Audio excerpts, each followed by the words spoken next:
Muy buenas tardes a todos. Les damos la más cordial bienvenida a esta conferencia de prensa en el marco del diálogo de alto nivel en seguridad México-Estados Unidos.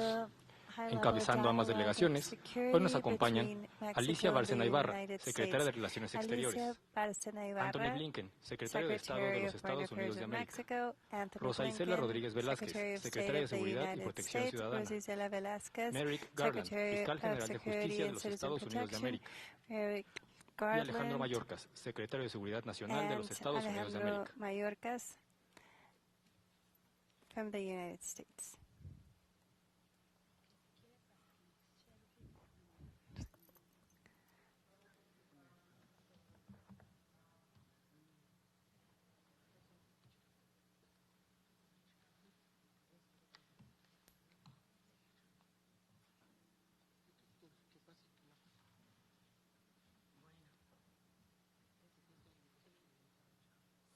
Solicitamos la presencia en el Presidium de Elizabeth Sherwood Randall, directora de Seguridad Transfronteriza y asesora de la Seguridad Nacional de la Casa Blanca. Advisor to the White House on the Presidium, please.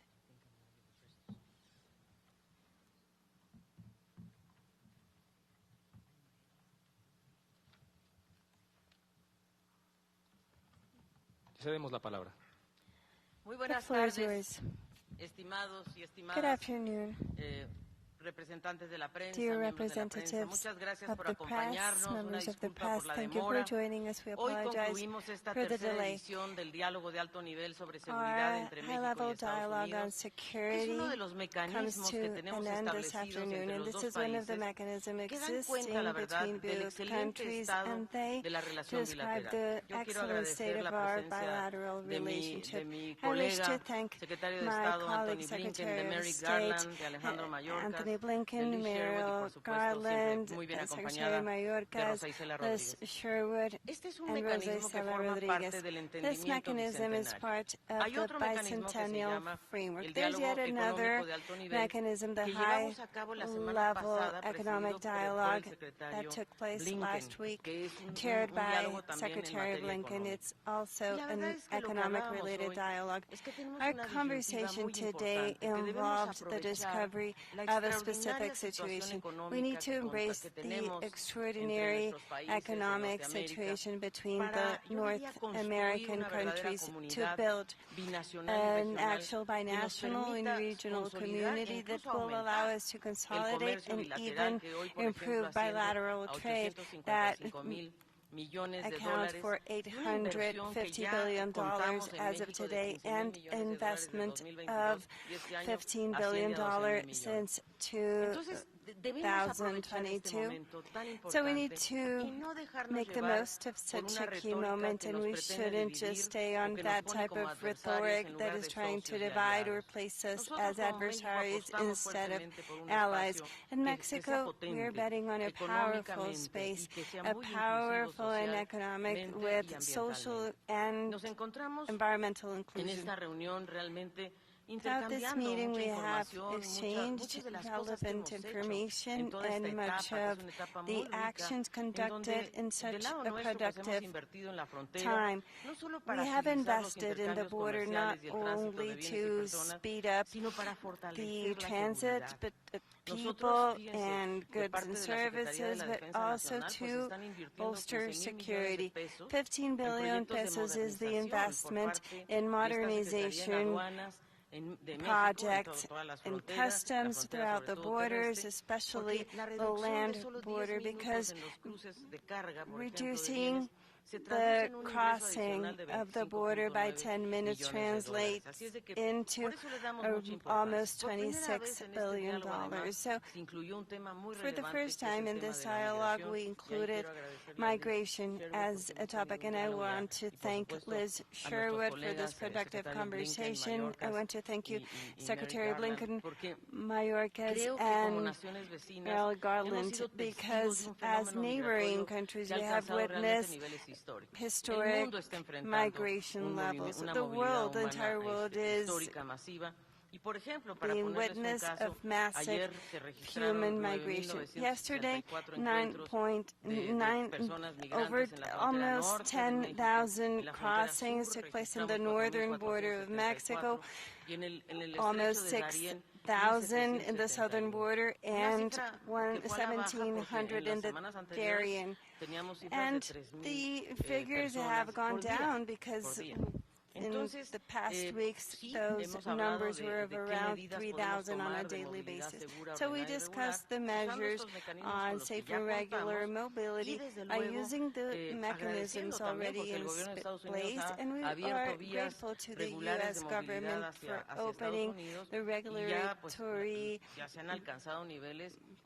passings and crossings, reaching up to 930 people who have been able to cross legally to the United States.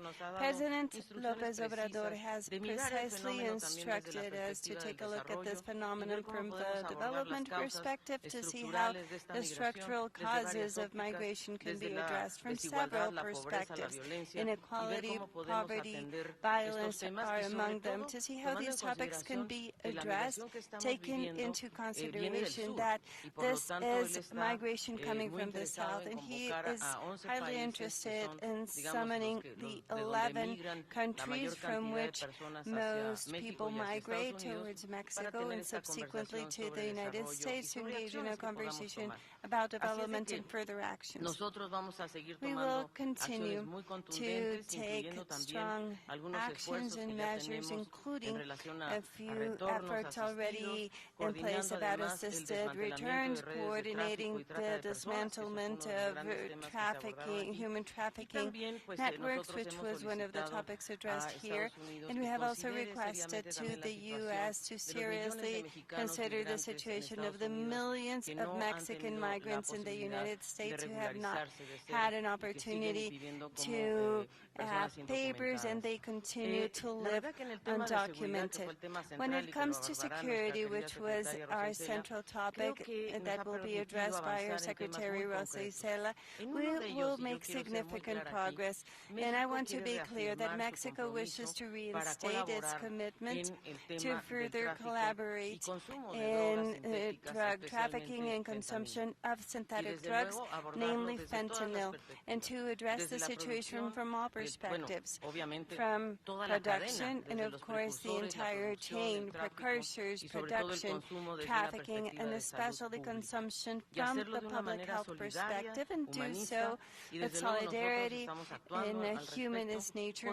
We're acting with all sorts of measures and, of course, with the public health perspective, and we're also part of the global coalition against synthetic drugs established by Secretary Blinken, and we are embracing all the actions conducted by Mexico. The Secretariat of the Navy made a specific proposal today to include to the global coalition a group that will also focus on an international coalition to follow up and trace chemical precursors, not only fentanyl, but all types of drugs that are harmful for human health. I wish to take this opportunity to also thank the United States for their strong commitment in supporting us in the fight against arms trafficking, because there's much to do in that direction.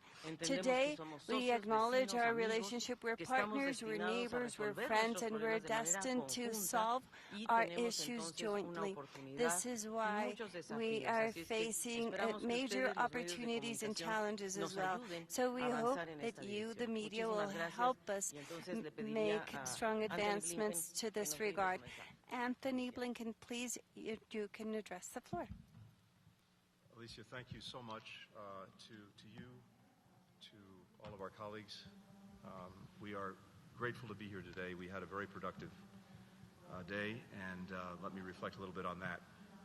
Actually, if you go back and look at the week that we've had, I think we've demonstrated the depth and breadth of our bilateral cooperation in virtually every area, from strengthening semiconductor supply chains, to stemming the flow of illicit firearms and synthetic drugs, to addressing the migration challenges that we're both facing, as is everyone else in the hemisphere.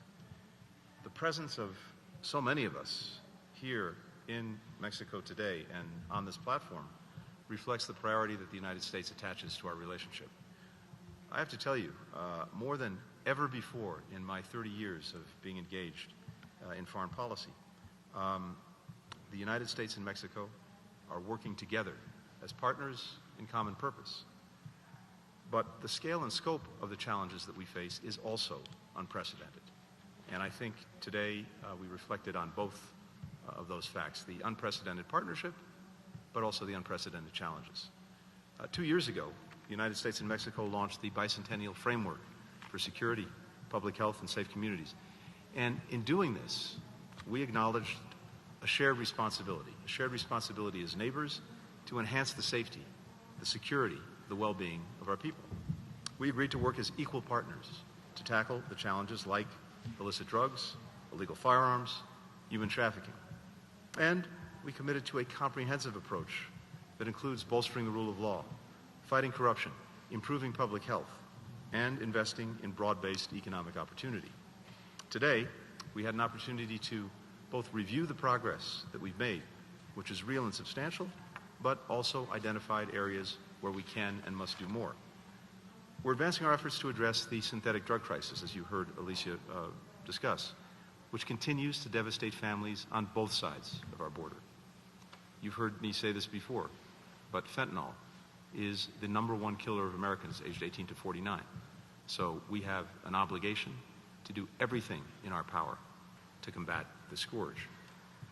We're doing this together directly with Mexico. In March, U.S. and Mexican leaders in justice, law enforcement, public health met here in Mexico City to look for new ways to work together. For example, by better monitoring and tracing chemical precursors, by cooperating to dismantle clandestine drug labs, by sharing resources and best practices for treating addiction.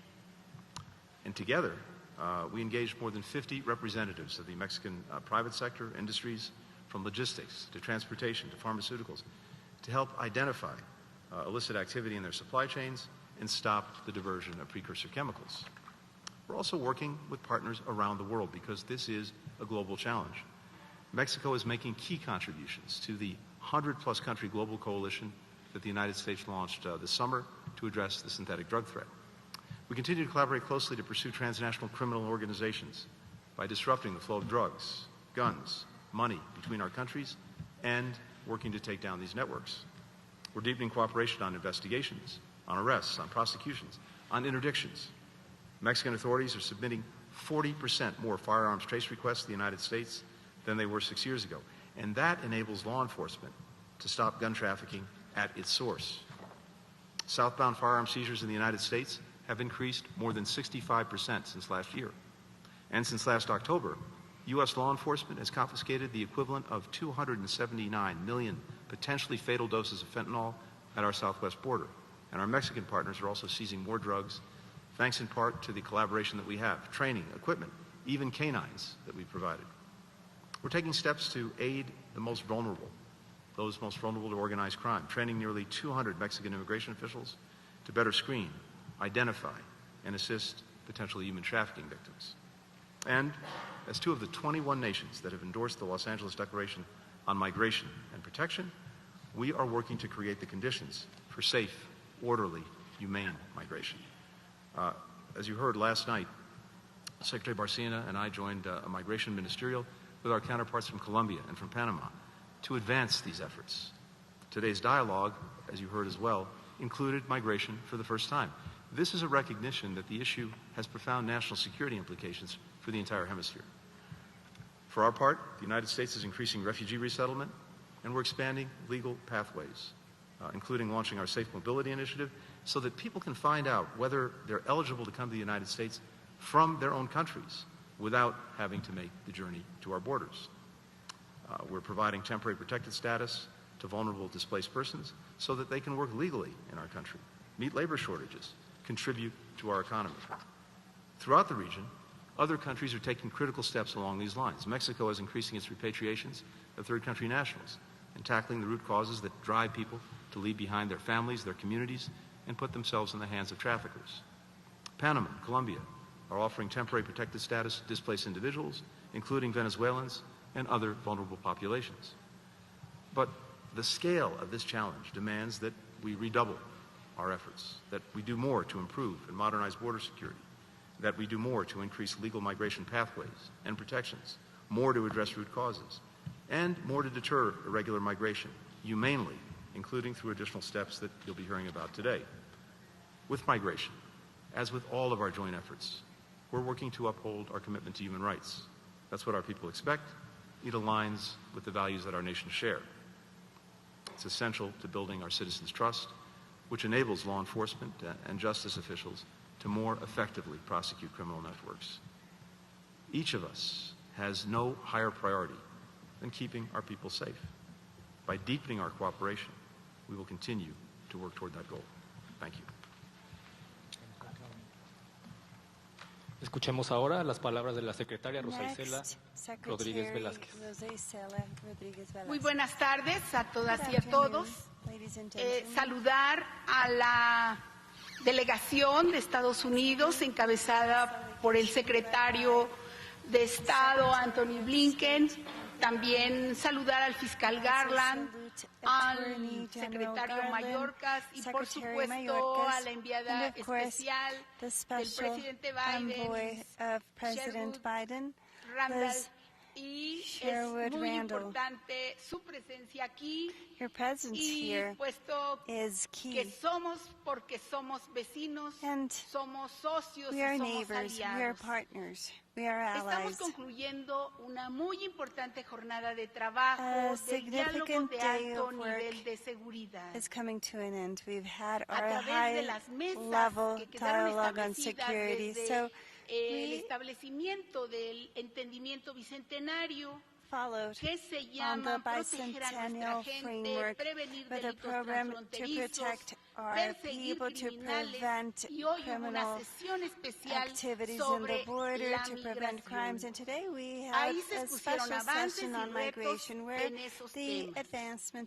Y también hubo acuerdos y comentarios sobre algunas de las cuestiones. Algunas ya se están trabajando, otras son nuevas propuestas. Acordamos reforzar el trabajo de prevención del consumo de drogas sintéticas, en especial del fentanilo, con campañas para evitar que los jóvenes caigan en adicciones. Priorizar las causas que generan la violencia con programas sociales universales para que la población, en especial los jóvenes, cuenten con opciones de desarrollo y crecimiento. También llegar al fondo del origen de los precursores químicos. Reiteramos la cuestión del seguimiento de los precursores químicos, ya que México no es un productor de fentanilo, es como un país de tránsito. Y en el país no se han detectado laboratorios dedicados a ellos. También lo importante que aquí estaba diciendo ahora nuestra querida canciller Alicia Bárcena, de efectuar una coalición, una reunión de países productores de precursores químicos de uso dual para regular el mercado, para establecer controles y evitar el tráfico ilegal. De esta manera actuamos en favor de la salud de nuestros pueblos. Esta es una propuesta de la Secretaría de Marina y vamos a avanzar en la coalición que actualmente tiene Estados Unidos en este tema. Llegar a un acuerdo internacional en beneficio de las poblaciones para que los precursores químicos se comercialicen con todas las reglas y los controles de los destinos finales. Y también pues continuaremos en la persecución de las organizaciones criminales que compran, fabrican y distribuyen las drogas sintéticas. Otro punto es la solicitud de México al apoyo del vecino país para frenar el ingreso ilícito de armas de alto poder. También las autoridades de ambos países nos comprometimos a combatir las bandas que trafican con personas. Esta labor coordinada entre nuestras naciones tiene el objetivo común de regresar la paz y tranquilidad a nuestras comunidades. Y esto solo será posible si trabajamos unidos, porque somos más fuertes cuando estamos en alianza y podemos ser más eficientes en la our solución allies, de and los we can problemas also be que nos more son efficient comunes. Eso sí. in solving our common issues. Thank you. Muchas gracias. Escuchemos ahora a Thank you Merrick very Garland, much. fiscal general de Merrick justicia de los Estados Garland, Unidos de América. Attorney General of the United States. I want to thank our government counterparts and our law enforcement counterparts for welcoming us to Mexico City. We are here today because the shared challenges the United States and Mexico are facing could not be more urgent. I'm here to represent the men and women of the United States Department of Justice who are working tirelessly on three core challenges that we discussed today: fentanyl, firearms trafficking, and human smuggling. First, we are taking on the dangerous drug trafficking cartels that are responsible for the deaths of both American and Mexican citizens. The fentanyl these cartels are producing and trafficking is the deadliest drug threat the United States has ever faced. To fight it, we are going after every link in the cartel's fentanyl trafficking networks at every stage and in every part of the world. That is why earlier this week I announced charges against 8 companies based in China and 12 of their executives for crimes relating to the production, distribution, and importation of fentanyl, other synthetic opioids, methamphetamines, and their precursor chemicals. We know that the global fentanyl supply chain, which ends with the death of Americans, often starts with chemical companies in China. Earlier this year, I announced charges against 23 Sinaloa cartel members, associates, and leaders for their role in running the largest, most violent, and most prolific fentanyl production and trafficking operation in the world. Just 3 weeks ago, Ovidio Guzman Lopez, a leader of the Sinaloa cartel and a son of El Chapo, was extradited from Mexico to the United States. He is one of more than a dozen cartel leaders we have indicted and who have been extradited to the United States. He will not be the last. We are grateful to our Mexican counterparts for that extradition. We recognize that these cartels are terrorizing Mexican communities, and we recognize that this action would not have been possible without the sacrifice of Mexican law enforcement and military service members who gave their lives in pursuit of justice. And just last week, our countries work together also resulted in another critical arrest. Last Thursday, we charged a defendant in connection with the horrific fentanyl poisoning of 4 children at a daycare center in New York. One of those children, who was just a year old, tragically died. Our counterparts in Mexican law enforcement helped us ensure that the defendant will face justice in the United States. Our agents and prosecutors at the Justice Department are working every day to get fentanyl out of our communities and bring to justice those who put it there. Second, the Justice Department is fighting the firearms trafficking from the United States to Mexico that we know helps arm these cartels. We are putting to use new authorities granted to us by the United States Congress to prosecute gun traffickers and seize illegal guns. Under those provisions, just last month, we charged and arrested 7 defendants in Texas for buying over 100 guns later trafficked to Mexico. The month before, we charged 5 defendants in North Carolina in a conspiracy to smuggle guns illegally into Mexico, including AK-47 style rifles. In July, a defendant was sentenced to federal prison for attempting to smuggle thousands of rounds of ammunition from the United States to Mexico. And we are continuing to disrupt firearms trafficking through our Operation Southbound. That operation includes 9 multi-agency firearms trafficking task forces all along the U.S.-Mexico border.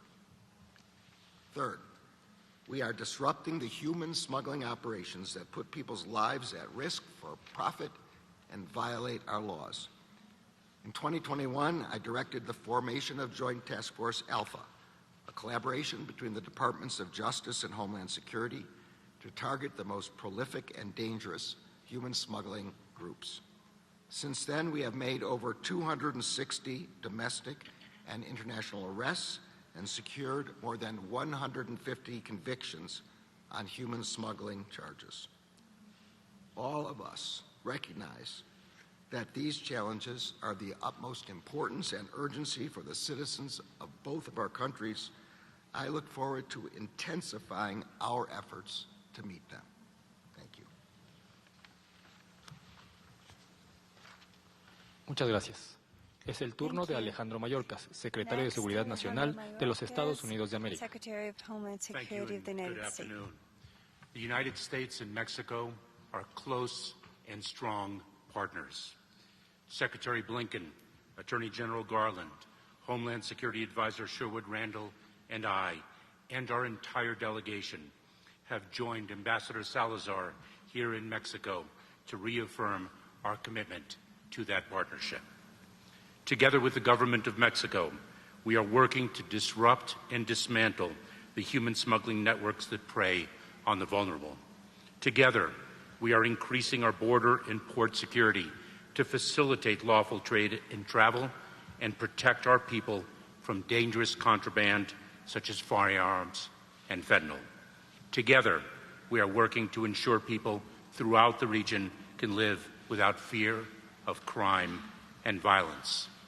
In our dialogue today, we spoke of the commitments we have made today, earlier today, and we also have spoken of the successes that we have achieved and upon which we will build. A few examples. In the area of arms trafficking, we are now going to be sharing with our Mexican partners a monthly report of the movement of firearms, the intended movement of firearms to the south, not only to track the progress of our interdiction efforts, but also to facilitate and advance our joint operations and investigations.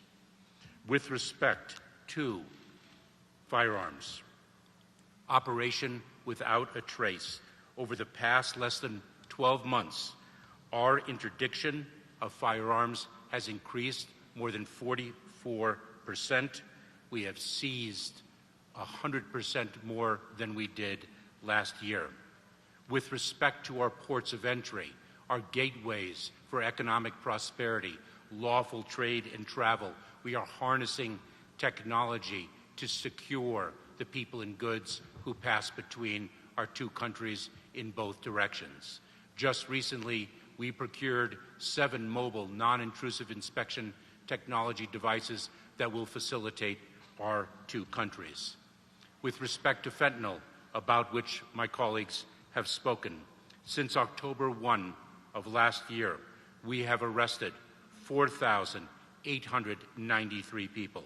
We have seized $15,201,981 in fentanyl-related properties. We have seized 44,915 pounds of fentanyl, and we have also seized 3,132 pill presses, the machines that are used in their manufacture, and we will not stop there. We are proud of the progress we have made, yet our continued progress will depend on our shared commitment to even greater collaboration between our two countries, as well as with our partners throughout the region. As we enter another year under the bicentennial framework, we are redoubling our efforts to meet the difficult challenges we together confront. In addition, as has been said earlier, for the first time, today's high-level security dialogue included migration as part of its agenda. Our two countries are being challenged by an unprecedented level of migration throughout our hemisphere. The United States is committed to continuing to work closely with Mexico as we implement the model that pairs the historic expansion of safe, orderly, and lawful pathways for migrants to come directly to the United States or elsewhere to obtain humanitarian relief outside the grip of the smugglers, with strict consequences for those who do not use those lawful means to enter our country. Those consequences include swift repatriation, the swift return of migrants, and a ban on their re-entry.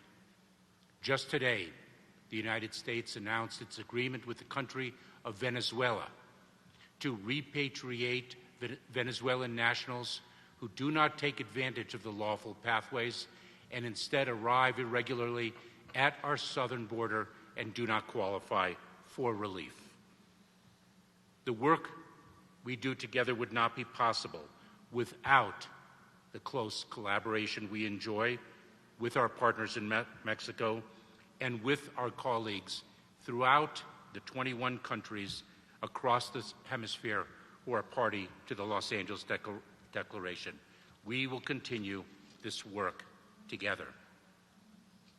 I want to address today's reporting relating to a border wall and be absolutely clear. There is no new administration policy with respect to the border wall. Allow me to repeat that. There is no new administration policy with respect to the border wall. From day one, this administration has made clear that a border wall is not the answer. That remains our position, and our position has never wavered. The language in the Federal Register notice is being taken out of context, and it does not signify any change in policy whatsoever. The construction project reported today was appropriated, funded during the prior administration in 2019, and the law requires the government to use these funds for this purpose, which we announced earlier this year, in June to be precise. We have repeatedly asked Congress to rescind this money, but it has not done so, and we are compelled to follow the law. This administration believes that effective border security requires a smarter and more comprehensive approach, including state-of-the-art border surveillance technology and modernized ports of entry. We need Congress to give us the funds to implement these proven tools. Secretaries Bárcena and Rodriguez and Attorney General Gertz, thank you for your partnership and for your hospitality today. I look forward to our continued work in the months and years ahead to keep our two countries and our entire region safe and secure for all. Thank you. Tiene la palabra Elizabeth Sherwood Randall, asesora de seguridad interna de la Casa Blanca. Internal advisor to the White House. Thank you very much. I had not anticipated speaking. I'll begin first by thanking our hosts, President López Obrador, Secretary Elisa Bárcena, and Secretary Rosa Isela Rodriguez. We value our partnership tremendously. I think our Secretary of State, Tony Blinken, has said this perfectly. Together, we are facing unprecedented challenges in the hemisphere and indeed in the world, and we are able to tackle these challenges together based on the unprecedented partnership that we have built between our two countries. And we are grateful for this partnership because we cannot solve these problems alone. We are stronger when we stand together. And as you have heard in the comments of my colleagues, our cabinet members here in Mexico and our cabinet members here in the United States, we are doing so much important work together on behalf of our people. We are working to enhance the health of our people. We are working to enhance the safety of our people. And we are working to enhance the security of our people. Those are our three fundamental responsibilities as public servants. And it is our privilege to be here in Mexico to work to advance those three goals together. We have made progress on multiple topics on our agenda, as you have heard already. First of all, we have discussed the importance of developing approaches that enable us to tackle the human crisis of irregular migration that is both a humanitarian challenge, a public health challenge, an environmental challenge, and a security challenge for the entire hemisphere, and especially for our two countries, which are experiencing the enormous surge at our borders. Second, we are working together to tackle the fentanyl problem and more generally the synthetic opioid problem that is killing so many Americans and so many others as well, and to ensure that we do everything in our power to stop the shipping into Mexico of precursor chemicals and pill presses and the shipping into the United States of these deadly drugs that are causing the loss of so many people and especially our young people.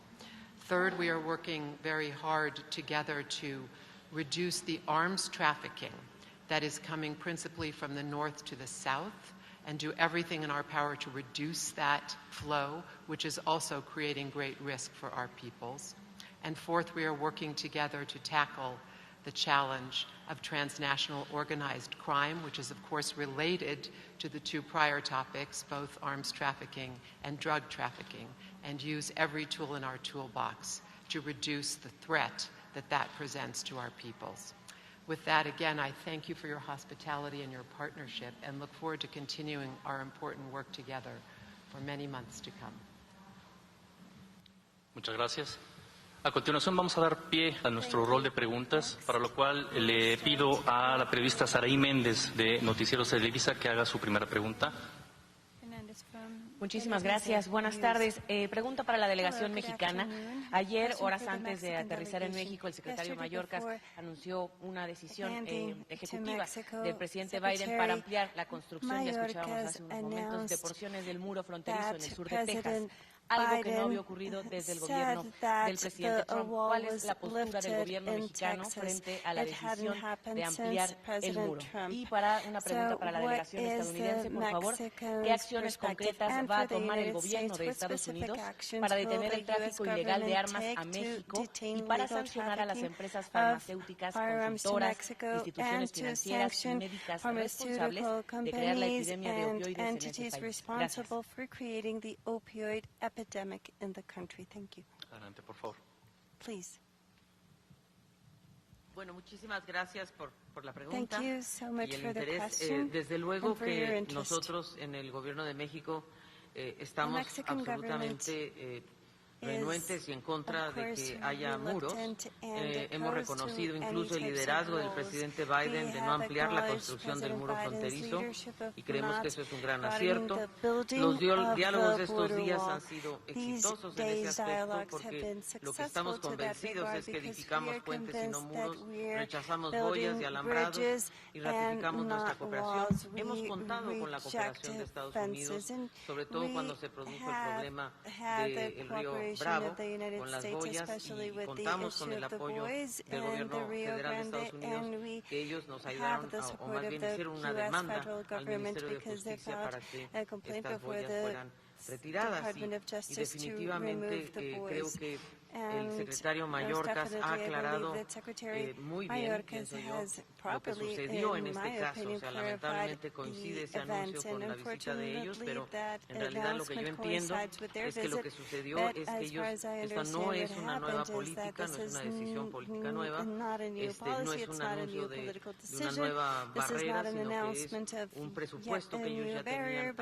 adjudicado y por lo tanto tienen que procesarlo, tienen que ejecutarlo y tengo entendido que no va a ser a través de muros, sino que va a ser a través de tecnologías, va a ser a través de otro tipo de instalaciones para poder detectar, para poder hacer más bien caminos y creo que eso es lo que el secretario Mayorkas nos ha hecho favor de aclarar, porque obviamente también nosotros le expresamos nuestra preocupación como que no. Así de que eso sería de mi parte, decirles que no estamos a favor para nada. Of course, we are not in favor of anything of the sort. We believe in bridges, not in walls. I am happy to repeat what I said earlier so that there is no lack of clarity. From day one, the policy of this administration has been that there will be no more wall construction. That remains our policy, and we have never wavered from it. The action that we took was action that we took in June that we memorialized recently in accordance with legal process. The action that we took, we had no choice. It was mandated by law. We requested that Congress rescind the direction. It did not do so. we, of course, must follow the law. Our policy remains as it was since day one. We are opposed to the construction of the wall.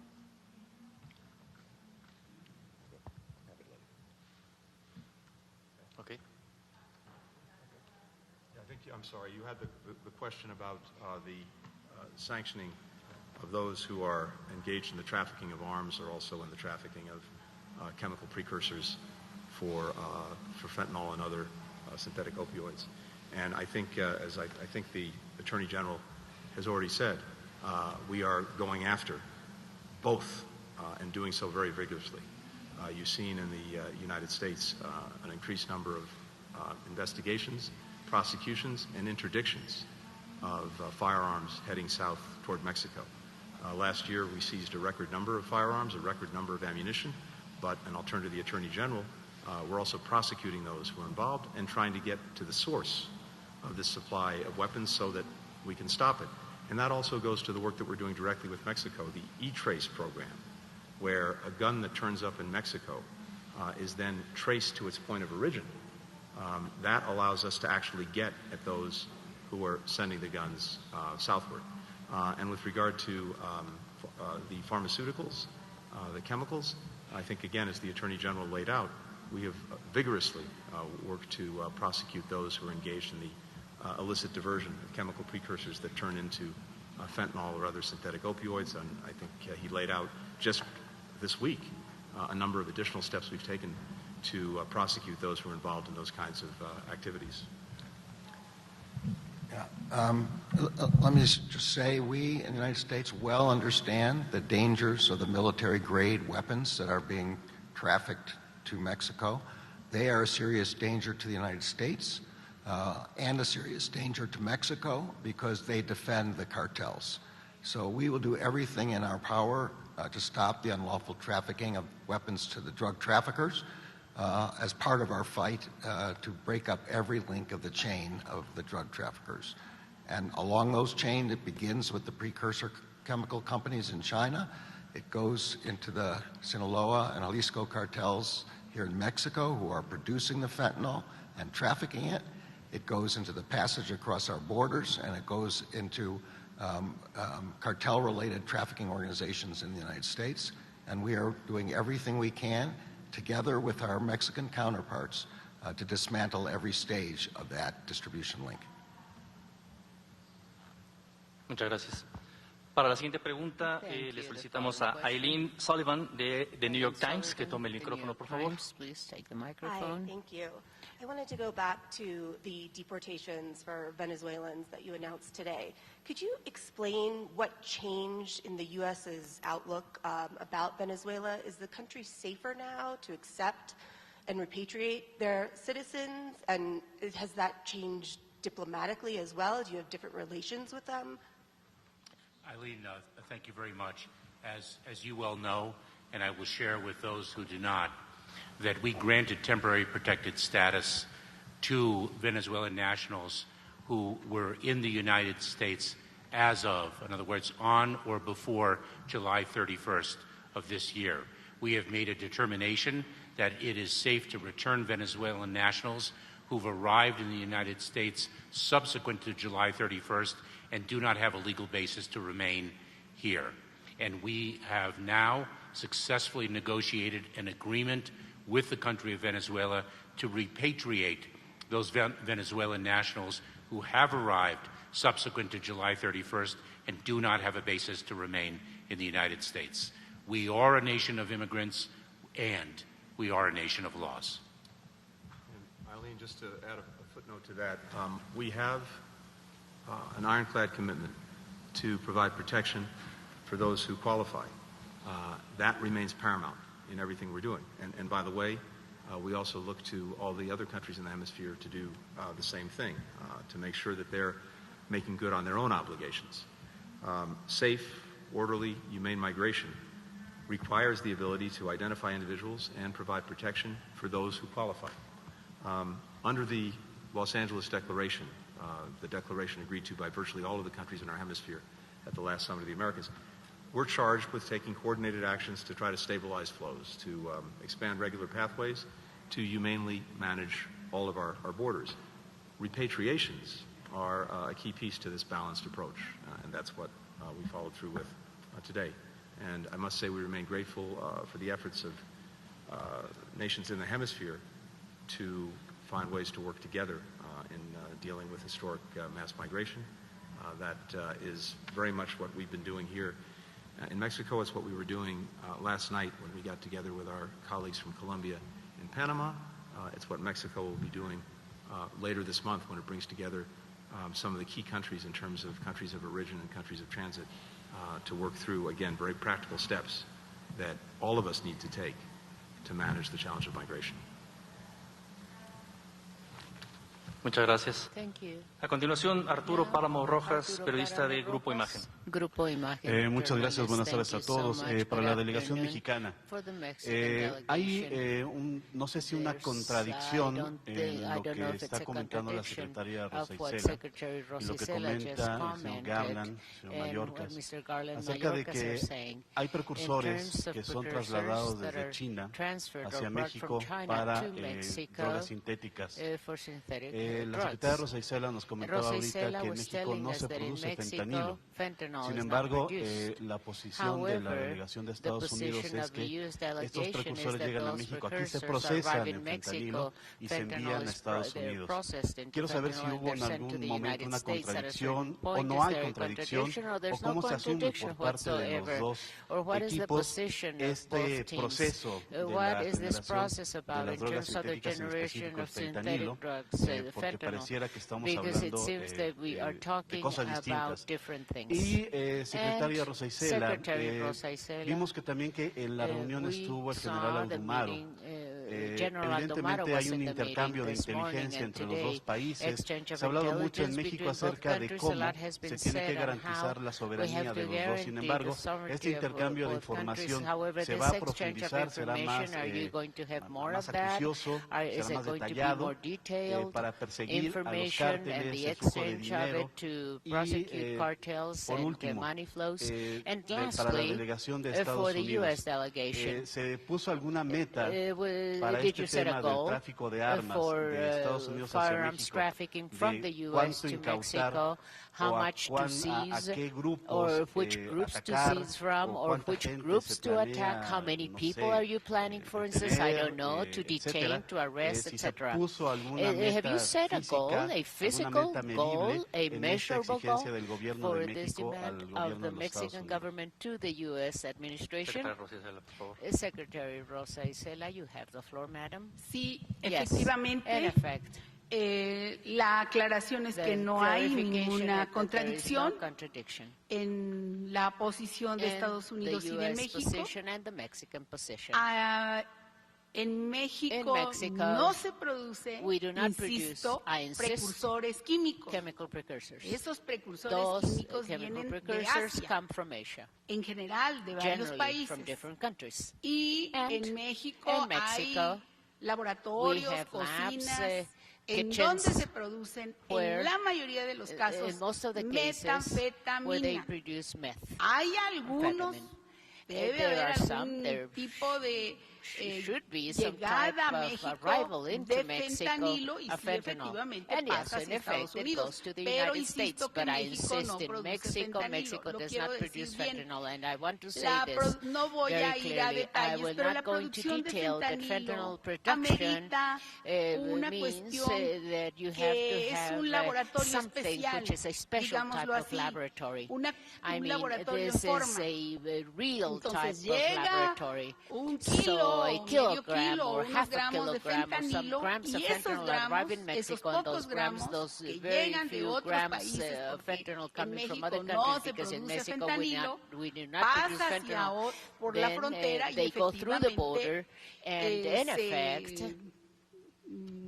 hace una mezcla con otras sustancias, otros precursores químicos y produce todos los daños a la población. Entonces, quiero insistirlo en eso porque no hay un laboratorio en México que esté legalmente y diga que hay producción de fentanilo.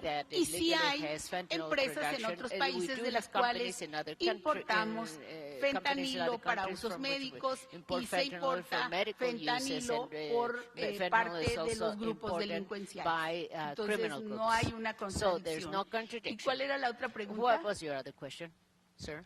¿Una meta numérica? Yes, numerical goal. El asunto de si hay alguna meta numérica por la... Set any goal? El combate al tráfico de armas desde Estados Unidos hacia México. Perdón, secretaria, aquí también quisiera hacer una acotación rapidísimo. También hay algún compromiso con el gobierno de los Estados Unidos de extraditar a algún delincuente relacionado con el crimen organizado que esté encarcelado ya en México, detenido encarcelado, que se vaya a trasladar a los Estados Unidos a través de los mecanismos legales para ello, o si hay alguna exigencia también del gobierno de Estados Unidos para apresar a alguien en específico y llevarlo a Estados Unidos a través de una extradición. De la cuestión que refiere de las extradiciones, es la Fiscalía General de la República con la contraparte de la Fiscalía General de Estados Unidos, quien llevan los procesos, incluyen, digamos, en la parte jurídica a la Cancillería y en general, pues son trámites que se hacen normalmente y que, pues, nosotros siempre estamos en la disposición de cumplir con la legalidad de esos trámites, pero son cosas, todas las extradiciones que se hacen cotidianamente en nuestro país y también llegan personas que vienen extraditadas de Estados Unidos y de otros países. Digamos que son gestiones cotidianas que se realizan de diferentes delincuentes y que siempre estamos en la disposición de apoyar cuando se cumplen con la legalidad absoluta. Entonces, pues van a seguir las extradiciones que están en la ley y que tienen un sustento jurídico. No sé si la canciller quiera intervenir sobre el tema. Bueno, dos cositas rápidas. Yo creo que hay que aclarar un par de cosas. México no produce precursores de fentanilo. Eso está clarísimo. Los precursores nos llegan sobre todo por la vía de los puertos y llegan, lógicamente, algunos precursores que se le llama de uso dual. Es decir, precursores que son por la vía legal utilizados para cosméticos, farmacéuticos, etc. Y por supuesto hay una vía de ilegalidad, que esa es la que estamos realmente trabajando muy fuerte, cooperativamente con Estados Unidos y con otros países.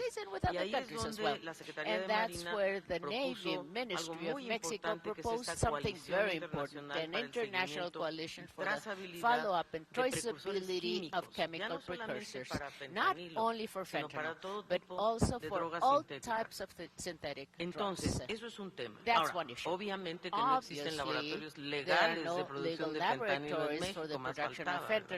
Lo que hay son laboratorios ilegales, y eso sí es lo que se ha encontrado, y ahí es donde se han hecho incautaciones de laboratorios clandestinos. Y ahí es donde estamos también colaborando.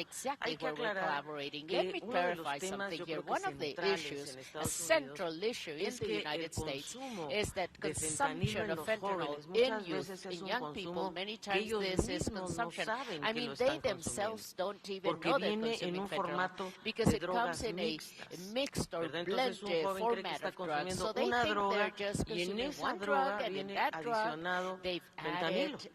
Y eso es lo que se llama drogas mixtas. Eso sí, en México no producimos drogas mixtas, pero laboratorios clandestinos, claro, y eso es lo que estamos precisamente persiguiendo a través de la criminalidad internacional. En relación a las extradiciones, nosotros tenemos un procedimiento en México, lógicamente, y el fiscal Garland, por supuesto, lo conoce bien, nuestro fiscal también lo conoce bien, y es que cada país pues, solicita la extradición de determinados delincuentes que son procesados en sus propios tribunales, ¿no? O sea, nosotros, por supuesto, que tenemos algunas solicitudes de Estados Unidos, de tribunales de Washington o de Texas o de etcétera, que que se evalúan con mucho cuidado y los evalúa precisamente la Fiscalía General de la República. Y bueno, entonces se evalúan esos casos. En este momento, pues la verdad, revelar casos pues no es el punto, ¿verdad? Pero claro que hay solicitudes, como nosotros también tenemos solicitudes de extradición a Estados Unidos, ¿no? Y a Israel y a otros países. Claro, tenemos Argentina, o sea, hemos hecho solicitudes concretas de personas que han cometido delitos en México y por lo tanto pedimos que sean extraditados para que sean procesados en nuestro país. Lo mismo pasa con Estados Unidos, nos piden que procesemos y que detengamos personas que han cometido delitos de, por ejemplo, de daños a la salud o de algún tipo de delincuencia en Estados Unidos. Este es un proceso normal, digo, no sé si normal, ojalá y no tuviera que pasar, pero es un procedimiento que seguimos todos los países y que sin duda estamos colaborando en ello. Muchas gracias, canciller. Thank you very much, Foreign Minister. Thank you, Secretary Para cerrar esta conferencia de prensa, Rodriguez. To close this no press sin antes conference, agradecer la presencia de todas first las of all, y we los want to thank representantes you de for los all medios the de comunicación esta tarde. representatives Le pedimos a of Tracy the media Wilkinson here. del Yes, LA thank you. Times que haga su LA pregunta. Times, yes, Madam Wilson, you have the floor. Hi, thanks. Returning again to fentanyl for just a second, Secretary Blinken, you have talked about how important this is, top of the agenda, and both you and Secretary Bárcena have outlined a lot of very important steps. But as you know, President López Obrador was very slow in recognizing the extent of Mexico's role in this crisis. And even now we're hearing a little bit of denial about whether it's produced here or not. So my question is, if you come away now thinking you have a strong, firm, solid commitment from the President to really do all it takes to combat the production and transport of fentanyl. And then my second question, you also have spoken a couple of times today about the importance of human rights within the context of law enforcement. In Mexico, under this government, the military has taken on extraordinary powers, economic powers, political powers, and in law enforcement. So and as you know, its human rights record is quite notorious. So my question is, to what extent does that role, the dominance of the military, complicate U.S. efforts to work with Mexican law enforcement? Thank you. Your question is asked to Mexico or to the U.S.? Mostly to Blinken, but feel free to... No, para México, Estados Unidos. No es para el secretario Blinken. Ah, bueno, yo quería saber, sí, quería saber para quién se dirigía. First, let me start by saying this. We were very appreciative of President López Obrador for the time that he gave us this morning, and we had an extremely positive, productive conversation. I think it reflects the fact that President López Obrador and President Biden from day one have set a common direction for the relations between our countries, and our job has been to carry that out and try to make it real.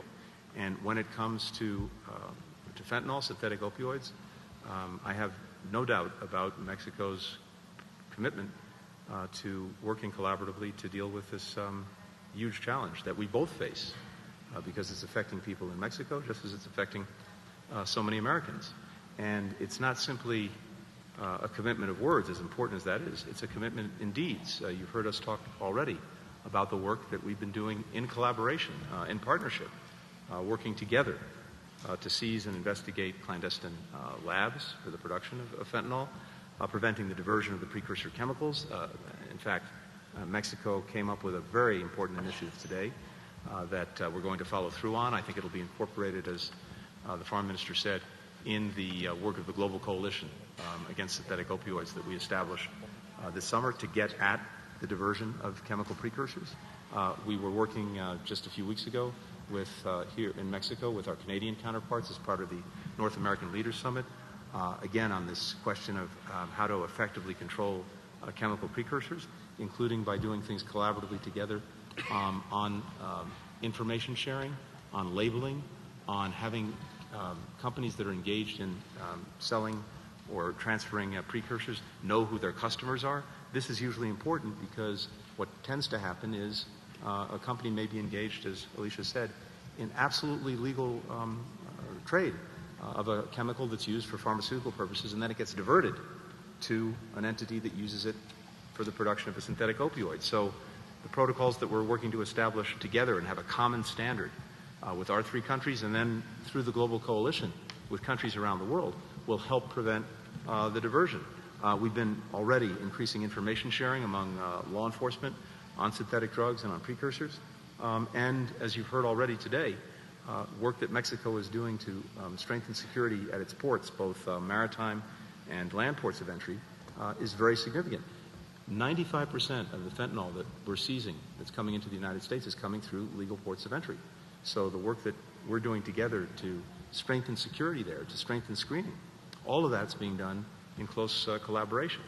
And I think there's some steps that Mexico has announced recently, including expanding the criminal watch list to 69 new chemicals. That's very significant because we've seen how these particular chemicals are often diverted into illicit use. Revamping the import-export system. And by the way, Mexico is actually a leading country in the way that it very carefully works to regulate chemicals coming into Mexico. And as we've mentioned, seizing hundreds of tons of precursor chemicals, all of this under the administration of President Lopez Obrador. So we have a very strong partner, and today we actually strengthened that partnership even more. With regard to the military, I think as we see it, the military is one of the most trusted institutions in Mexico. It's played a critical role, along with other law enforcement organizations, in dealing with organized crime, transnational criminal enterprises, drugs, arms trafficking. And as the Attorney General said just recently, with the extradition of a notorious criminal, they lost lives in bringing him to justice before he was extradited. We also did discuss today the importance in everything we do, whether it's the military, whether it's law enforcement, in all of our organizations, the imperative and the centrality of human rights. Because, first of all, it reflects the values that we share. Second, it's so important to make sure that we have and hold the trust of our citizens. And upholding and respecting human rights is critical to that. And those citizens and those communities are essential partners in actually advancing law enforcement and dealing with all of the challenges that we talked about, especially everything that goes with these criminal enterprises that are engaged in trafficking of one thing or another, guns, drugs, people. So I think there was a very important discussion of that today. And again, I think it reflects our common values and common commitments. Déjame agregar algo que debo responderte porque hiciste 2 afirmaciones que quisiera diferir.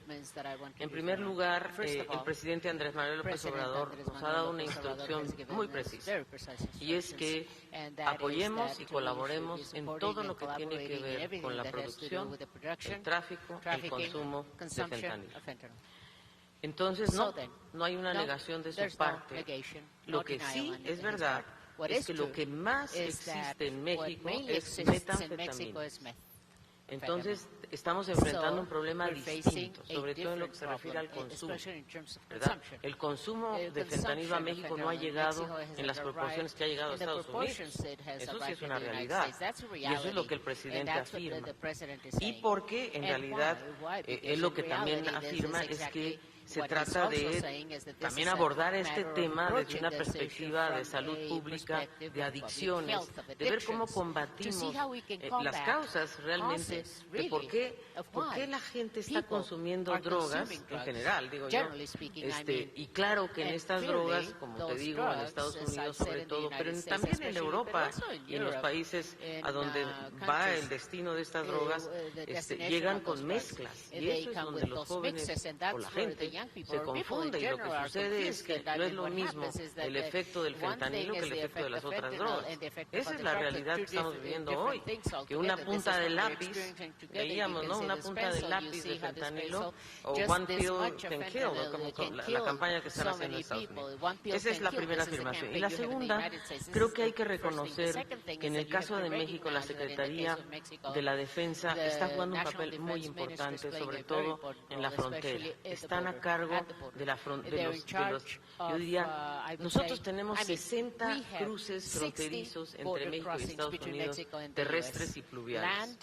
Y tener un control de esos cruces es fundamental. Y ahí la Secretaría de la Defensa y la Guardia Nacional juegan un papel extremadamente importante. Y eso no solamente en el norte, sino también en el sur. Así es que eso hay que decirlo. Y lo mismo pasa con la Secretaría de la Marina, que ha tomado el control de los puertos, porque antes esto se manejaba por medio de otras empresas o incluso se tercerizaba, con mucha corrupción involucrada. Entonces, lo que se está buscando es regularizar, legalizar, hacer las cosas con orden, con tecnología, con colaboración, y eso en este momento pues se le ha encargado precisamente a la Secretaría de la Defensa y a la Secretaría de la Marina. Y yo debo decir que nos han brindado toda la colaboración, por lo menos en el caso de la Secretaría de Relaciones Exteriores. Realmente la colaboración ha sido extremadamente positiva. Sí, muy breve, solamente para decirles sobre números primero. En esta administración se han decomisado 1.435.6 toneladas de precursores químicos. Y se han incautado, también decomisado, 470 toneladas de metanfetamina. También por el trabajo de las Fuerzas Armadas se han decomisado 184 toneladas de cocaína y de fentanilo 7.6 toneladas. Entonces, solamente decir esos números para que se vea la diferencia, y los casi 2,000 laboratorios que informamos en la mañana que han sido destruidos, que forman parte de estos delitos que cometen los criminales que procesan este tipo de drogas, es importante señalarlo. Y la otra, pues sí, estamos con una total cooperación con el gobierno de Estados Unidos. Esa es la instrucción que hemos recibido de parte del presidente, y vamos a seguir combatiendo los cárteles, y vamos a seguir en el compromiso de que no haya impunidad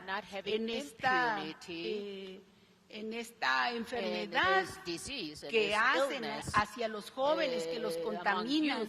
Por supuesto que estamos con toda convicción trabajando en esa labor, y no lo dudamos, y no tenemos dos discursos. Tenemos el discurso de trabajar como lo hacemos todos los días en el Gabinete de Seguridad. Eso sería mi intervención.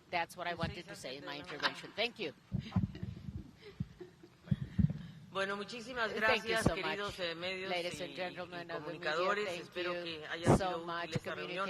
Agradecer nuevamente la presencia de nuestros amigos de Estados Unidos, y yo quiero agradecerle a nuestro equipo de la Cancillería, que ha jugado un papel tan importante, el embajador Esteban Moctezuma, Roberto Velasco con todo su equipo, Martín Borrego con todo su equipo, y bueno, tenemos además a la unidad Esteban Moctezuma, inteligencia financiera, que es muy importante. Procurador fiscal, Arturo Medina, que además también, que no hemos hablado aquí de eso, estamos trabajando en los flujos ilícitos financieros. También hay que cortarle la ruta al dinero ilícito. Muchas gracias a todas y a todos. Thank you very much, ladies and gentlemen. Have a wonderful afternoon.